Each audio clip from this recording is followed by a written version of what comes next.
நான் ஒரு உதாரணமாக சொல்கிறேன். ஜெயலலிதா அம்மையார் வந்து மரணமாயிட்டார்.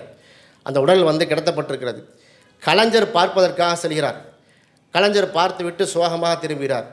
அப்போ மைக்கை நீட்டுறாங்க கலைஞருக்கு முன்னாடி யார்? பத்திரிக்கையாளர்கள். இப்போ உங்கள் மனநிலைமை என்ன? ஜெயலலிதா அம்மா இறந்துருக்கிறாங்க. அந்த சுச்சுவேஷனை பாருங்கள். பெருங்கொண்ட கூட்டம். கலைஞர் பதில் சொல்கிறார், நான் தமிழ்நாட்டை ஜெயலலிதா அம்மா ஆளக்கூடாதுன்னு தான் நினைத்தேன்.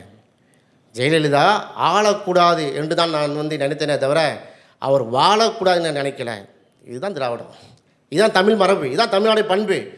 அதைத்தான் சொல்கிறோம். அதிமுக கட்சி இருக்க வேண்டும்.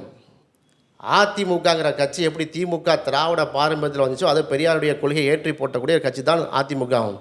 அதிமுகவை சன்னமாக உடைக்கிறாங்க.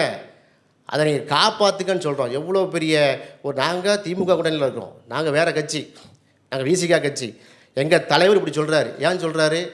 அதிமுக அந்த கட்சி இருந்தால்தான் இங்கே தமிழ்நாடு தமிழ் மண்ணாக இருக்கும். திமுக அதிமுகன்னு இருக்க வேண்டும். அப்படி தான் 50 வருஷமாக வந்து இந்த தமிழ்நாட்டை கட்டமைத்தில் அதிமுக பங்கு பெருமங்கு.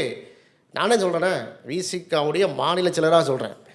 அதிமுகவும் திமுகவும் மாறி மாறி ஆட்சி செய்து தான் இந்த திராவிட பாரம்பரியத்தில் வந்த 2 கட்சியினுடைய கூட்டணி ஆட்சியின் போது தான் இன்றைக்கி திராவிட மண் மேலே வந்திருக்கிறது.